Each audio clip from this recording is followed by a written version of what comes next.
berterima kasih untuk kasih setiamu yang tak pernah berakhir. Aku ada hari ini karena Tuhan baik dan teramat baik bagiku. Semua yang ku alami bersamamu ku lewati. Indahnya kasih Tuhan seperti pelangi. Sehabis hujan, aku ada hari ini karena Tuhan baik dan teramat baik bagiku. Semua yang ku alami bersamamu ku lewati. Indahnya kasih Tuhan seperti pelangi. Sehabis hujan, mari dengan hati yang bersyukur di hadapan Tuhan. Katakan, Tuhan, sungguh ku bersyukur. Tuhan, sungguh ku bersyukur. Kau menyertaiku, Kau menyertai hidupku selama ini. Katakan, Bapa, Bapa, ku berterima kasih untuk kasih setiamu yang tak pernah berakhir.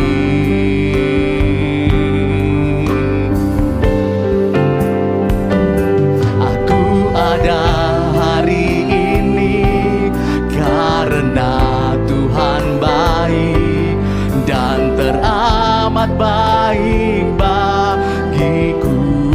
Katakan, semua yang ku alami bersamamu ku lewati. Indahnya kasih Tuhan seperti pelangi. Sehabis hujan, mari dengan bersyukur di hadapan Tuhan. Lebih lagi nyanyikan pujian di hadapan Tuhan. Katakan, Tuhan, sungguh ku berhati yang bersyukur pada pagi hari ini.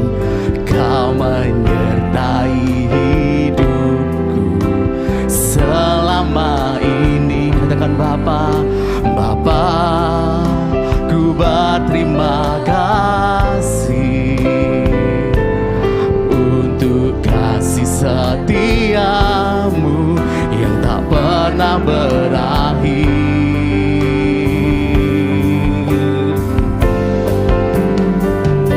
Aku ada hari ini karena Tuhan baik dan teramat baik bagiku. Semua yang ku alami bersamamu Tuhan. Indahnya kasih Tuhan seperti pelangi. Sehabis hujan, katakan, aku ada hari karena Tuhan baik buat setiap kita. Dia sangat baik buat setiap kita. Nyanyi dengan hati yang bersyukur di hadapan Tuhan. Nyanyi dengan hati yang bersyukur, mengucap syukur di hadapan Tuhan. Bersamamu ku lewati. Indahnya kasih Tuhan seperti pelangi. Sehabis hujan, katakan, aku ada hari Tuhan baik buat setiap kita. Teramat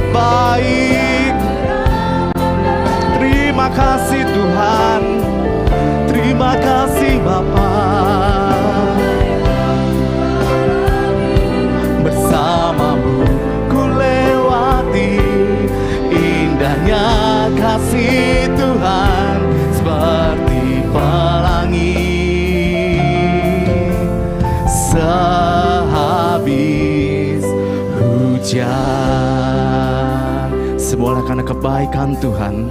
Yang dengan bersyukur di hadapan Tuhan katakan, aku ada hari ini karena Tuhan baik dan teramat baik bagiku. Katakan semua yang ku alami bersamamu Tuhan, ku lewati indahnya kasih Tuhan seperti pelangi sehabis hujan.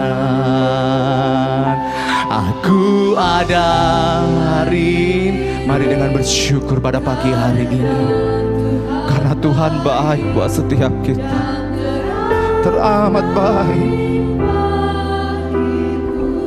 Semua yang Tuhan, semua yang ku alami bersamamu, ku lewati. Katakan indahnya kasih Tuhan seperti pelangi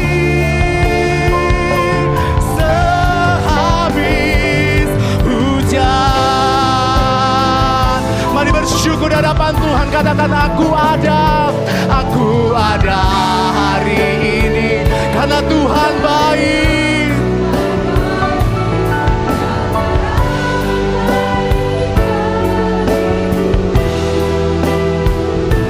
Semua yang ku alami bersamamu, ku lewati indahnya kasih Tuhan seperti pelangi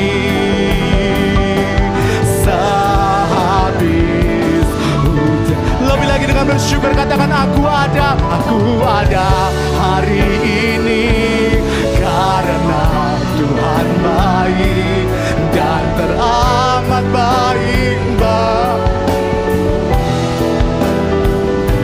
semua yang ku alami bersamamu, ku lewati indahnya kasih Tuhan seperti pelangi sehabis.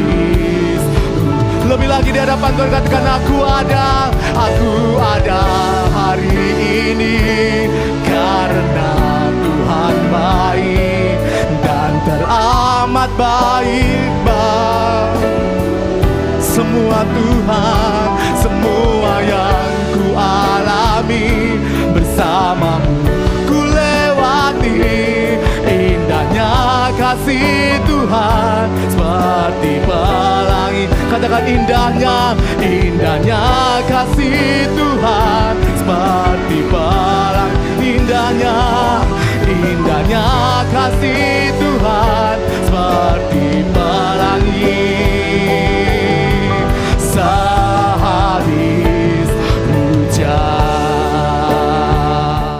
Mari kita berdoa. Segala puji hormat syukur hanya untuk kemuliaan Allah Bapa.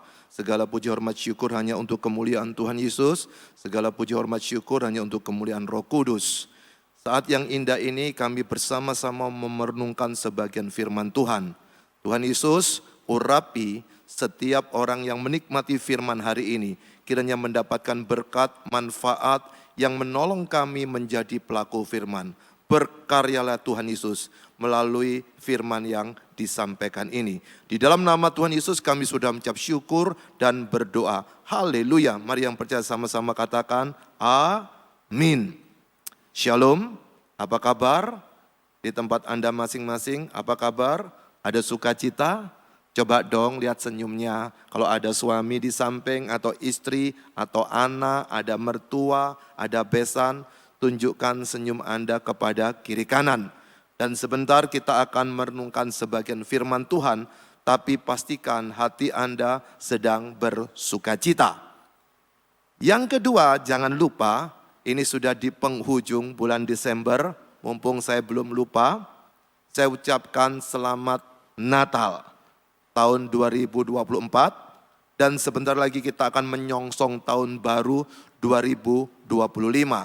tentu kita memiliki kenangan di dalam 2024. Tetapi kita tahu akan bekerja untuk melihat ke depan di tahun 2025.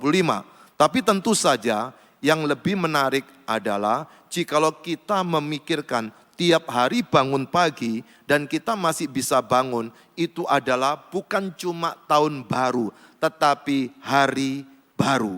Tiap hari Tuhan memberikan berkat kita di setiap hari-hari yang baru. Maka dari itu, kalau hari ini sedang menghadapi pergumulan, tidur, nyenyak, berdoa, besok pagi bangun, kita menikmati hari yang baru, pikiran yang segar, dan kita bisa menjadi saksi Tuhan di bagian kita masing-masing. Saat ini kita bersama-sama di bulan Desember yang ceria, kita merenungkan tentang tetap tenang, takut Tuhan. Bukan takut Tuhan, tetap tenang. Hati-hati, tetap tenang, takut Tuhan. Berarti apa? Saat kita takut kepada Tuhan, hormat kepada Tuhan, pasti banyak pergumulan, banyak tantangan, banyak persoalan yang ingin membuat kita jauh dari Tuhan. Maka pesan firman hari ini, tetap tenang. Kitab Yakobus berkata, pada waktu kita bisa tenang, maka di situ kita bisa berdoa kepada Tuhan. Berapa banyak dari kita ketika berdoa, tapi pikiran kita sedang kacau, hati kita sedang tidak tenang, lalu kita tetap berdoa. Saya kasih contoh, pada waktu saudara bertengkar sama seseorang, tetapi karena jadwalnya makan, hati masih jengkel. Namun apa yang terjadi? Kita tetap berdoa, padahal kita tidak tenang. Berarti pada waktu kita berdoa, kita ingin menghormati Tuhan, hati sedang gelisah, hati sedang marah. Maka di sini kita sedang terjebak kepada ritual kebiasaan kita untuk berdoa. Tidak ada hubungannya dengan Tuhan secara langsung. Cuma karena kita takut. Pada waktu kita tidak berdoa, jangan-jangan nanti hidup kita akan menjadi sial atau menjadi apes. Hari ini kita bersama-sama sejenak merenungkan tentang tetap tenang, takut Tuhan. Ada 4T, tetap tenang, takut Tuhan. Mengapa kita perlu menikmati 4T ini? Tetap tenang, takut Tuhan. Saat ini kita bersama-sama akan membaca satu bagian firman Tuhan, yaitu dari kitab Kejadian, pasal yang ke-22, ayat yang pertama sampai ayat yang ke-14. Karena ayat ini begitu panjang, yaitu Kejadian pasal 22, ayat pertama sampai 14, saya tidak akan membaca dengan 2 kali. Artinya begini, kita sekarang tidak baca langsung semua, tapi ketika saya membaca, lalu saudara mengikuti di rumah masing-masing melalui teks yang ada, langsung saya menjelaskan supaya tidak bertele-tele dan mengalami 2 kali bisa membosankan. Artinya adalah kalau kita mau membaca Kejadian 22 ayat 1 sampai 14, lalu kita baca, setelah itu saya jelaskan lagi, itu yang saya katakan bisa 2 kali. Setelah selesai membaca, mengulangi lagi. Supaya tidak membosankan kita, maka pada waktu nanti saya membaca, saudara juga buka Alkitab Anda, bukan cuma mendengarkan, usahakan buka Alkitab, apalagi kan di tempat Anda masing-masing pasti tersedia Alkitab, baik itu tercetak maupun Alkitab yang elektronik. Supaya apa? Kita bisa terkoneksi dengan Tuhan, karena kita sedang menikmati firman-Nya. Orang tidak bisa menjadi pelaku firman jikalau orang tersebut tidak pernah baca Alkitab. Pada waktu seseorang baca Alkitab, lalu dia menyimpannya dalam otaknya, itu yang akan menolong dia untuk jadi pelaku firman. Sekali lagi, perhatikan baik-baik, saya tunggu yang di rumah, silakan buka kitab Kejadian, pasal yang ke-22, kita bersama-sama akan merenungkan ayat pertama sampai yang ke-14. Tentang tetap tenang, takut Tuhan. Mengapa kita perlu lakukan 4T tadi? Kita akan belajar dari kisah Abraham. Saudara yang dikasihi Tuhan, di dalam Kejadian 22 ayat pertama sampai 14, kalau kita lihat judul perikopnya adalah kepercayaan Abraham diuji.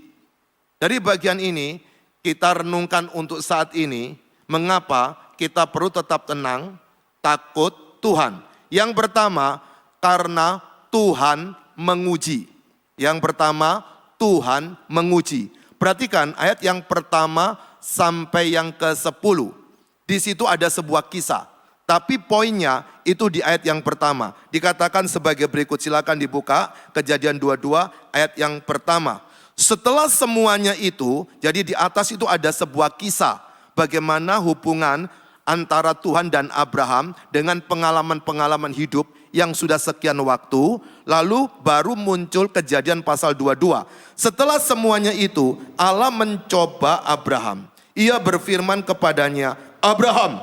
Lalu sahutnya, ya Tuhan. Kayaknya enak ya, ngomong-ngomong zaman dulu itu, Abraham, ya Tuhan. Hari ini seringkali juga ingin ditiru oleh orang-orang yang ingin merasa dirinya lebih rohani. Tapi saudara tahu, pada waktu dikatakan setelah semuanya itu ada peristiwa-peristiwa di belakang, lalu di situ Tuhan sudah mengenal Abraham dan Abraham sudah tahu siapa Tuhan. Saudara, kalau kita lihat Abraham dulu punya nama Abram sebelum Abraham, dia dari Ur Kasdim, lalu dia disuruh pindah ke Kanaan. Dia sudah mapan, sudah enak, dia sudah punya pegawai, sudah punya usaha, dia sudah punya harta karun, lalu disuruh pindah ke sebuah tempat namanya Kanaan. Nah, disitulah cikal bakal kisah Abram itu muncul di Kejadian pasal 12. Nah, pada waktu itu juga Tuhan berjanji kepada si Abram sebelum jadi Abram di Kejadian 17 untuk mereka keturunannya menjadi bangsa yang besar melalui keturunan dia. Saat itu usianya di Haran sekitar 75 tahun. Namun peristiwa pada waktu sampai ke Kanaan, dia harus mengungsi pula ke Mesir. Kenapa? Karena di Kanaan ada kelaparan. Jadi kita kadang-kadang melihat bahwa di Israel subur, dulu kelaparan berkali-kali. Tapi hari ini teknologi sudah mengubahnya sedemikian rupa. Nah, pada waktu sudah menikmati pengalaman dengan Tuhan, sampailah kepada pengalaman yaitu Kejadian pasal 22. Lalu diawali dengan perkataan seperti ini. Setelah semuanya itu, Allah mencoba Abraham. Nah, kata mencoba ini kadang-kadang kita perlu memikirkan lebih jernih kembali. Karena pada waktu kita lihat kata mencoba, ada resiko seakan-akan Tuhan itu suka mempermainkan umatnya. Memang kata dalam bahasa Ibrani maupun dalam bahasa Yunani, untuk yang diterjemahkan mencoba, itu bisa juga diterjemahkan menguji. Karena kita punya pikiran bahwasannya pencobaan dan ujian itu dua hal yang berbeda. Saya kasihkan ilustrasi sederhana lebih dulu. Ada seorang anak muda, kemudian dia punya pacar. Lalu sudah pacaran 3 tahun, mau menikah, tiba-tiba pacarnya tertabrak mobil dan meninggal. Wah, dia stres bukan? Pada waktu stres banyak orang menghibur dia. Pada waktu orang dihibur, orang ini sedang dihibur, tahu-taunya perusahaan di mana si cewek itu bekerja mem-PHK dia karena pengurangan pegawai di tempat itu. Anda bayangkan, kira-kira orang ini punya hubungan dengan Tuhan yang baik, dia suka pelayanan, tapi apakah dia tidak terganggu juga? Apakah dia enggak bertanya-tanya, kenapa Tuhan sudah konseling, sudah pre-wedding untuk menikah, lalu sudah bekerja enak, tiba-tiba mengalami malapetaka. Yang pertama adalah pasangannya, pacarnya tadi tertabrak mobil dan meninggal. Kemudian yang kedua, dia di PHK dari perusahaan. Pada waktu dia tertekan luar biasa seperti ini, saudara, dia dapat kabar di desanya bahwa orang tuanya kena penyakit COVID pada waktu itu dan meninggal. Kira-kira kalau itu kita pikir hari ini, apa yang sedang kita pikirkan tentang Tuhan? Nah, pada waktu kita mengalami tekanan yang begitu berat, pada waktu mengalami sesuatu persoalan yang di luar kemampuan kita berpikir, lalu kita tambah jauh dari Tuhan, maka itu istilah dia jatuh dalam pencobaan. Tapi di waktu yang sama, persoalannya sama, masalahnya sama, tapi dia semakin dekat dengan Tuhan, maka dia sedang menikmati ujian dari Tuhan.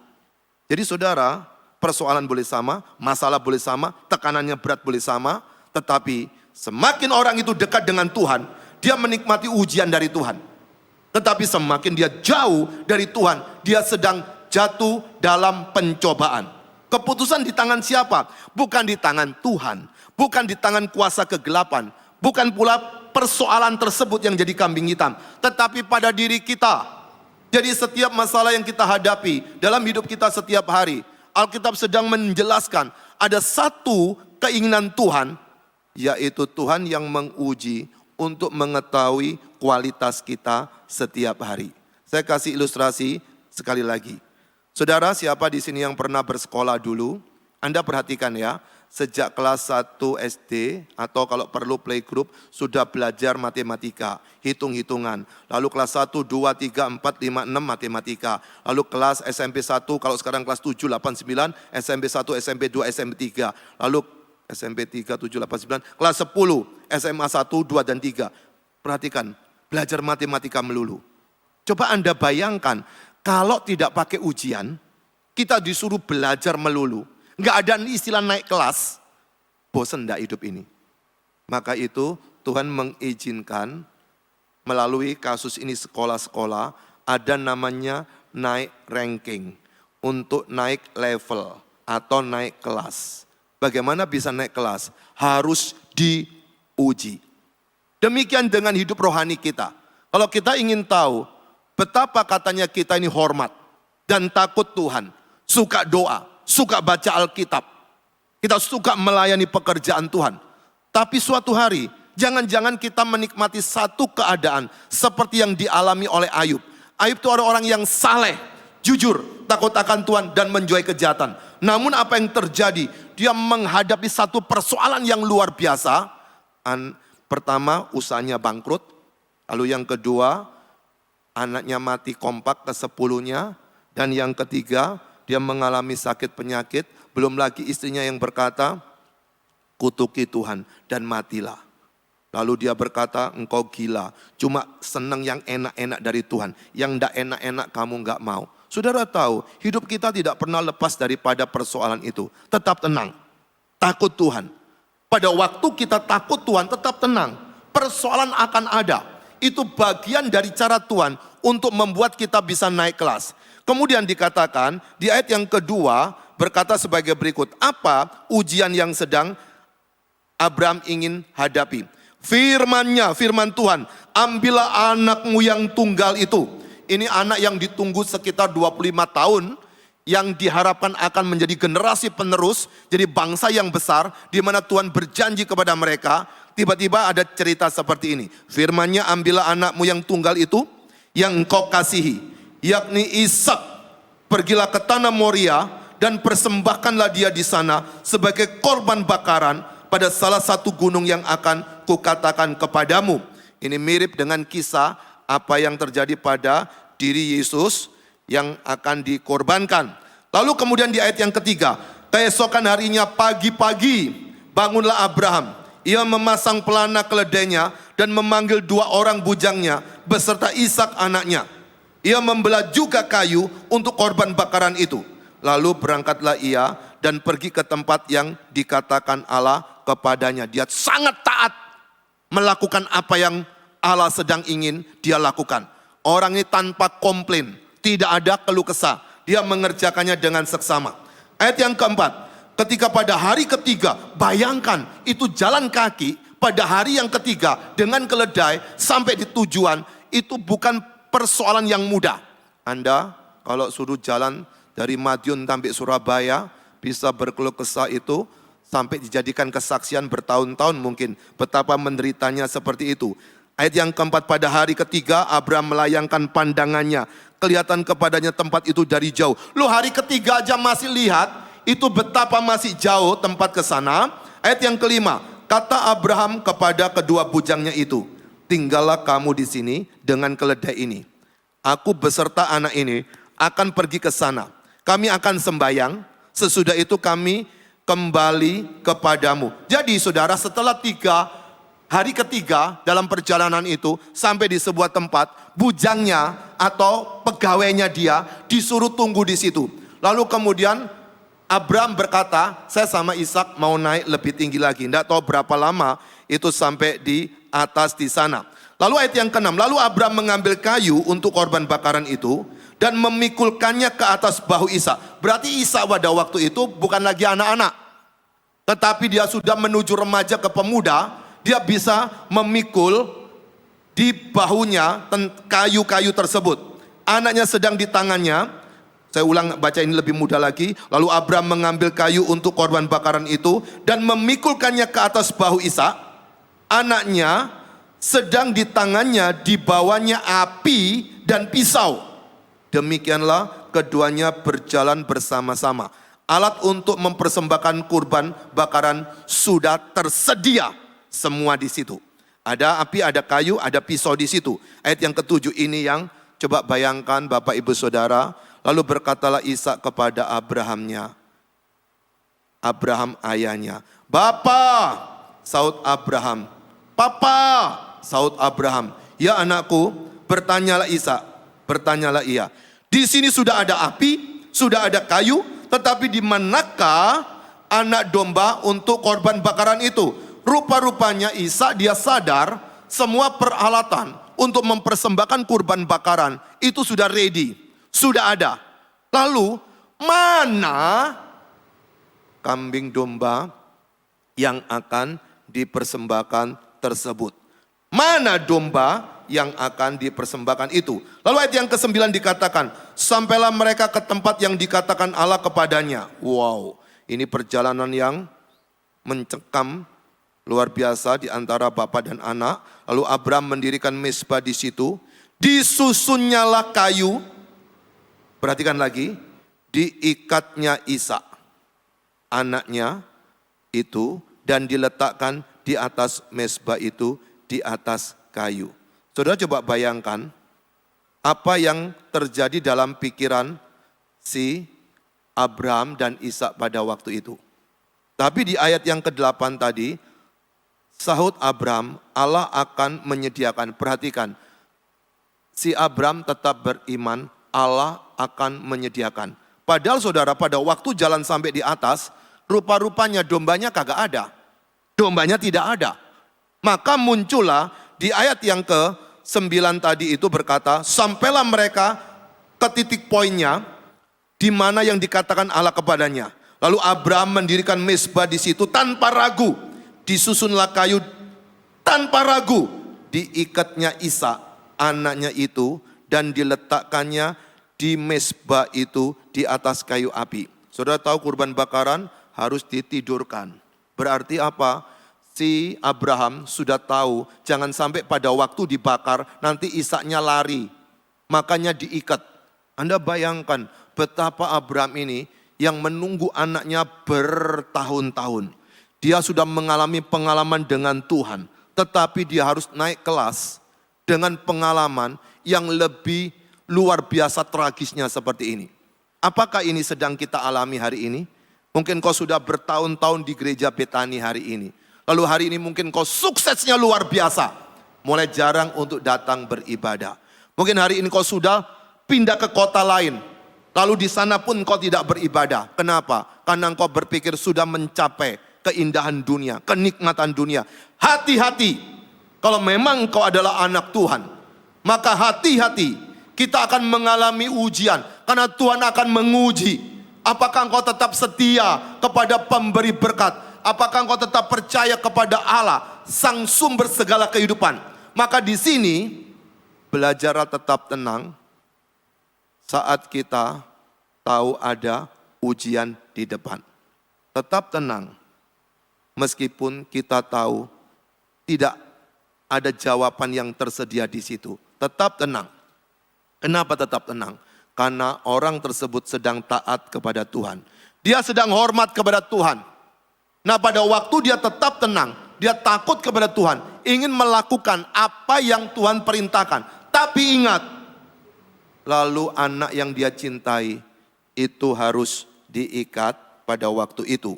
Ayat yang ke-10. Sesudah itu Abraham mengulurkan tangannya lalu mengambil pisau untuk menyembelih anaknya. Saudara tahu? Jadi anaknya ditidurkan lalu diikat. Dan Abraham sudah ambil pisau untuk memotong lehernya sebagai kurban bakaran pada waktu itu. Ujiannya ringan atau berat? Kita tidak tahu kan ujian apa yang sedang kita hadapi hari ini. Mungkin engkau diberikan keleluasaan, badan yang sehat. Hati-hati jangan jatuh dalam dosa. Mungkin hari ini engkau diberikan kelancaran bisnis. Hati-hati jangan jatuh dalam dosa. Jangan-jangan itu adalah bagian dari ujian. Saudara tahu pada waktu dari Goshen, itu di Mesir, bangsa Israel dipimpin oleh Tuhan masuk ke tanah Kanaan. Lalu di situ muncullah istilah Tuhan berperang bagi mereka, sehingga mereka sudah menikmati tanah Kanaan. Ketika sudah nyaman, ketika sudah menikmati berkat Tuhan, sudah beranak cucu, usaha bisnisnya maju, tiba-tiba mereka berkata kepada nabi pada waktu itu yang bernama Samuel, Bapak Samuel, kami butuh raja, karena kami lihat di utara ada bangsa Libanon di sana. Mereka punya raja, Syria punya raja. Lalu orang-orang di sebelah timur itu mungkin ada orang daerahnya Abraham, Ur-Kasdim mungkin di daerah sana juga ada raja. Lalu menyebang muter sampai ke Mesir semua ada raja. Lalu mereka berkata kepada Samuel, Samuel, kami juga butuh raja. Saudara tahu, si Samuel langsung ciut nyalinya. Mungkin dia tahu Tuhan sudah memimpin dari Goshen masuk ke tanah Kanaan. Sudah sukses luar biasa, diberkati luar biasa. Tetapi pada waktu sudah diberkati luar biasa, sudah dipimpin Tuhan luar biasa, sudah disertai Tuhan luar biasa. Lalu mereka berkata, sudah cukup, kami sekarang butuh raja. Lalu si Samuel ini sedih hati, Tuhan bicara sama si Samuel. Kemudian ditanya, kenapa si Sam? Iya mereka itu loh, tidak lagi mau dipimpin oleh Tuhan. Dia ingin punya raja. Tuhan bilang apa? Kasih raja. Hati-hati loh. Kadang-kadang apa yang kita gumulkan, kita teriakkan. Lalu tiba-tiba Tuhan menjawab. Tetapi di balik itu ada risiko yang harus ditanggung. Ada tanggung jawab yang harus ditanggung. Lalu Tuhan berkata, awas ya nanti kalau sampai dia meninggalkan ibadahnya, tidak lagi mengikuti jalan-jalanku, kamu tanggung sendiri ya. Saudara tahu, jadi kalau engkau hari ini meminta berkat dari Tuhan, Tuhan pasti memberkati. Di bulan Desember mungkin kau sedang memikirkan tahun 2025 lebih baik kembali. Tapi ingat, Tuhan bisa memberkati. Apapun yang engkau doakan, Tuhan bisa memberkati. Tapi jangan sampai itu jadi jebakan atau menjadi satu ujian yang membuat kita tidak bisa naik kelas. Maka dari itu sekarang, kalau engkau ingin takut Tuhan, belajar tetap tenang. Tetap hormati Tuhan. Jangan sampai engkau melupakan apa yang pernah Tuhan sudah kerjakan. Mungkin hari ini engkau jadi seorang konglomerat. Atau mungkin hari ini engkau sedang menderita karena mungkin kasus COVID lalu perusahaan Anda bangkrut. Tapi ingat baik-baik, Tuhan tidak pernah berubah. Kekayaan bisa jadi ujian. Kemiskinan juga bisa jadi ujian. Maka kita perlu berhati-hati. Tapi hal yang kedua, tetap tenang, takut Tuhan. Mengapa saudara? Karena Tuhan menilai. Perhatikan di dalam ayat yang ke-11, kalau pertama Tuhan menguji, lalu di sini Tuhan menilai. Tetapi berserulah malaikat Tuhan dari langit kepadanya, Abraham, Abraham. Sahutnya, ya Tuhan, seperti yang di atas tadi. Ya Tuhan, ayat yang ke-12. Lalu ia berfirman, jangan bunuh anak itu, dan jangan kau apa-apakan dia. Sebab telah ku ketahui sekarang. Perhatikan. Sebab telah ku ketahui sekarang. Perhatikan. Sebab telah ku ketahui sekarang. Pertanyaannya, apakah sebelumnya Tuhan tidak tahu? Tuhan pasti tahu. Karena dia Allah yang maha tahu. Tidak mungkin tidak tahu. Orang yang merencanakan kejahatan dia sudah tahu. Meskipun belum terjadi kejahatan itu. Dia maha tahu. Tetapi di sini ingin memberikan penilaian. Mengkonfirmasi apa yang sedang Abraham kerjakan. Lalu ia berfirman ayat ke-12, jangan bunuh anak itu dan jangan kau apa-apakan dia. Mengapa? Sebab telah ku ketahui sekarang apa? Bahwa engkau takut akan Allah dan engkau tidak segan-segan, perhatikan, untuk menyerahkan anakmu yang tunggal kepadaku.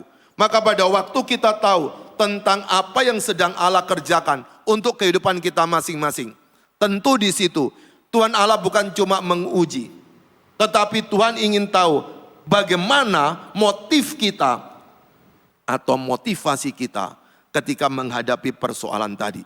Seringkali kita suka berkata, hidup ini proses, bukan masalah prosesnya, tetapi motifnya. Apa yang ada dalam hatimu. Kadang-kadang kita suka mengatakan ini proses, tapi hati-hati. Di dalam kitab Yakobus pasal 4, di situ dijelaskan ada orang tidak berdoa, tetapi ada orang salah berdoa. Tapi kuncinya sama-sama, dua-dua karena persoalan hawa nafsunya. Jadi ada doa benar, ada doa salah loh. Kita perlu waspada. Demikian ketika kita menghadapi pergumulan apapun juga. Saat Abraham sudah mau menyembelih, berarti Tuhan Allah tahu ini benar-benar mau dibunuh. Tahu dari mana? Dari hatinya paling dalam. Dia harus kurbankan anak ini. Dia tidak sedang bersandiwara. Tidak mempergunakan stuntman. Kira-kira, pura-pura. Tetapi sudah pasti akan disembelih untuk dibunuh. Dan Tuhan menilai, oh luar biasa Abraham ini. Dia betul-betul mau untuk mengorbankan anaknya. Padahal dia sudah bertahun-tahun menantikan anak yang tunggal ini. Allah yang maha kuasa turun jadi manusia. Setelah menunggu bertahun-tahun, maka Yesus muncul di muka bumi ini. Yang kita rayakan setiap acara bulan Desember ini sebagai Natal. Tetapi ingat, kemudian ada peristiwa setelah itu antara Jumat Agung dan Paskah. Yesus harus disalibkan. Dia harus digantung, anak yang tunggal, yang sangat berharga. Tuhan Allah mencintai kita dengan tulus, tanpa motivasi apa-apa. Dia ingin membuat kita berdamai dengan Dia. Dia ingin membuat kita ada jaminan keselamatan. Dia kerjakan semua. Dia membenarkan hidup kita yang salah. Dia mau berkorban melalui anak yang tunggal Yesus Kristus. Tujuannya cuma satu, supaya kalau hari ini barang siapa yang percaya kepadanya tidak binasa, melainkan beroleh hidup yang kekal. Karena begitu besar kasih Allah akan dunia ini, sehingga Ia mengaruniakan anak yang tunggal. Itu punya tujuan yang jelas. Kalau hari ini engkau mendengarkan siaran ini, ada yang sedang menghadapi keraguan hidup, datanglah kepada Yesus, akui dosamu. Yesus akan sanggup mengampuni segala dosamu. Dia bisa mengambil alih segala persoalan kita. Dia sangat mengasihi kita luar biasa. Tetapi untuk meningkatkan iman kita, untuk meningkatkan takut kita kepada Tuhan, maka Tuhan perlu menguji, Tuhan perlu menilai. Tapi ada penyelesaian. Tuhan menyediakan. Perhatikan saudara, kemudian di dalam ayat yang ke-13, lalu Abraham menoleh dan melihat seekor domba jantan di belakangnya. Berarti sebelumnya tidak ada kan?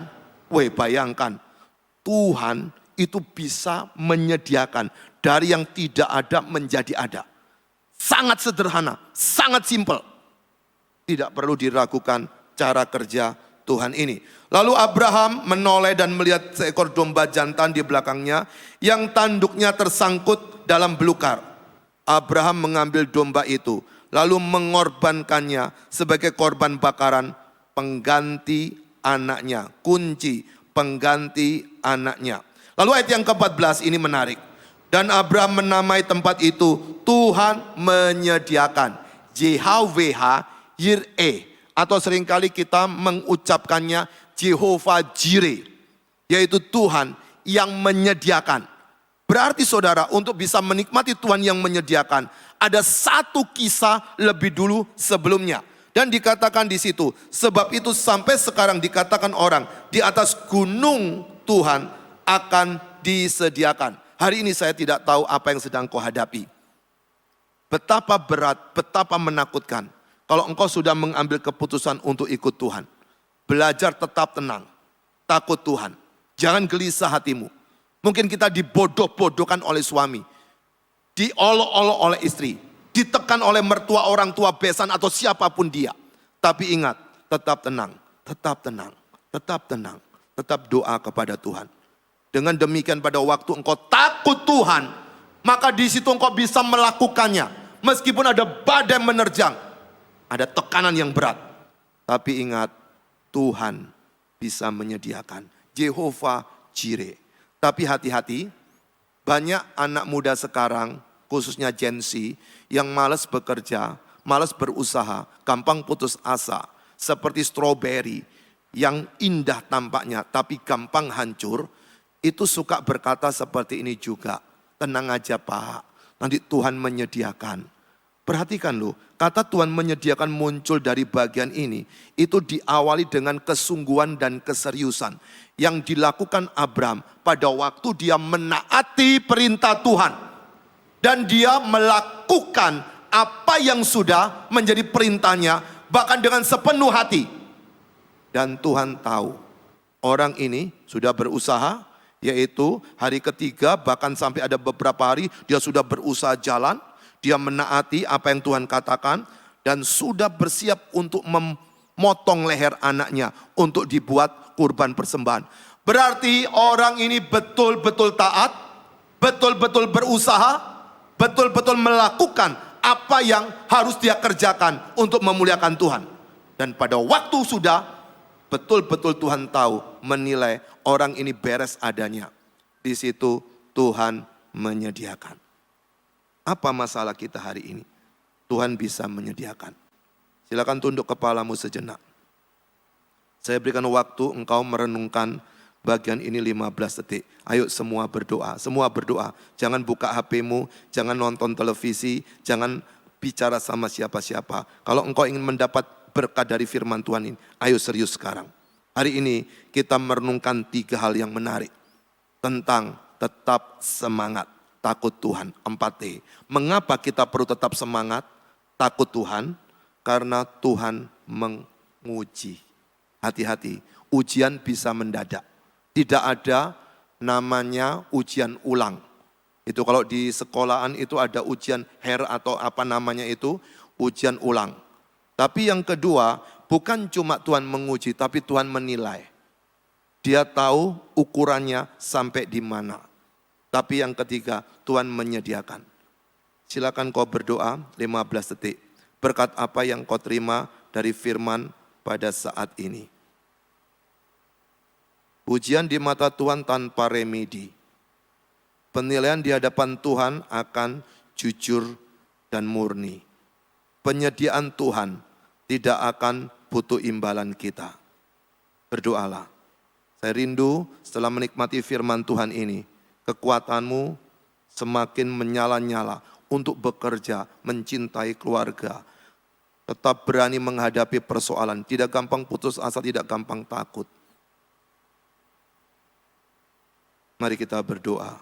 Allah Tritunggal Maha Kudus, kami bersyukur bisa merenungkan Kejadian pasal 22 ayat pertama sampai 14.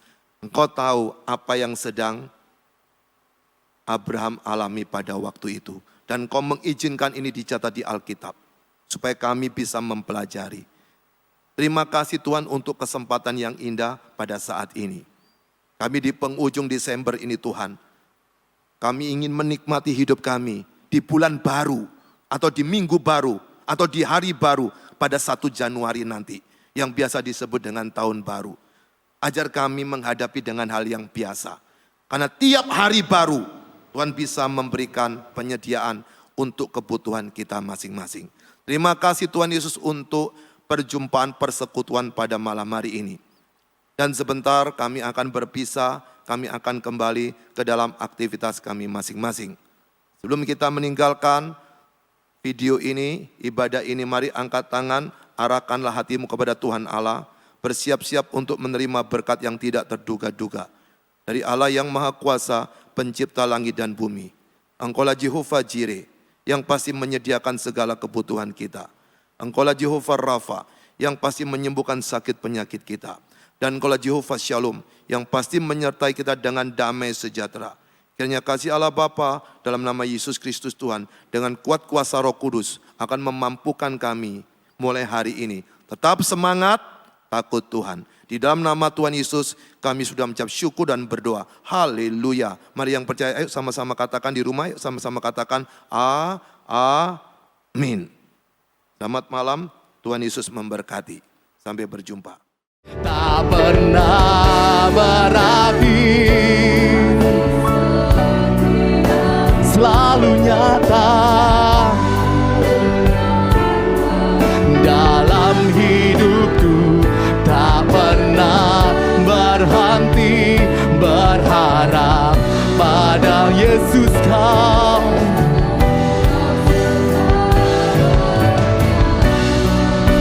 Mari mengangkat tangan di hadapan Tuhan. Katakan tak pernah, tak pernah berakhir kasih-Mu buat kami Tuhan. Cukuplah kasih setiamu buat kami Tuhan. Kami bersyukur pada pagi hari ini nyata dalam hidup kami Tuhan. Berharap padamu Yesusku, Kau segala. Katakan tak pernah berakhir kasih selalu nyata dalam hidup. Katakan tak pernah berhenti berharap padamu Yesusku, Kau segalanya. Mari lebih lagi mengangkat tangan di hadapan Tuhan. Katakan tak pernah berakhir kasih selalu nyata dalam hidupku. Tak pernah berhenti berharap padamu Yesusku, Kau segalanya. Yesusku, Kau segalanya. Yesusku, Kau segalanya.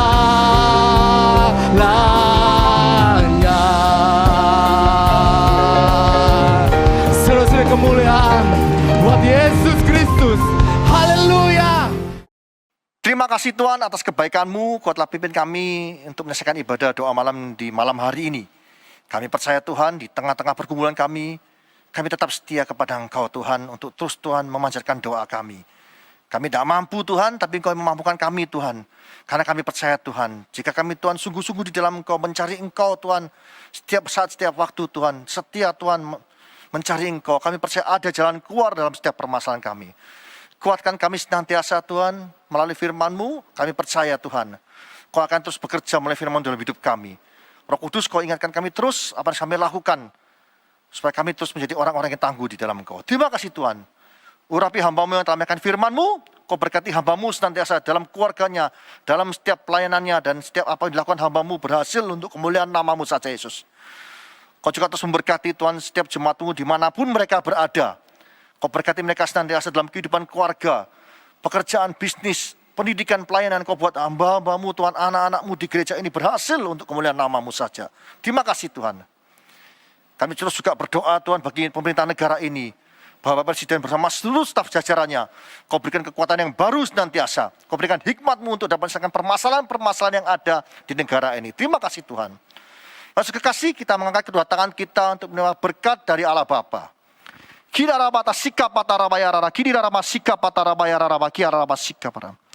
Tuhan, layakkan hamba-Mu untuk minta berkat bagi jemaat-Mu dimanapun mereka berada. Saudara kasih, terimalah berkat dari Allah Bapa di dalam anaknya Tunggal Yesus Kristus dan persekutuan Roh Kudus, mulai saat ini sampai selama-lamanya.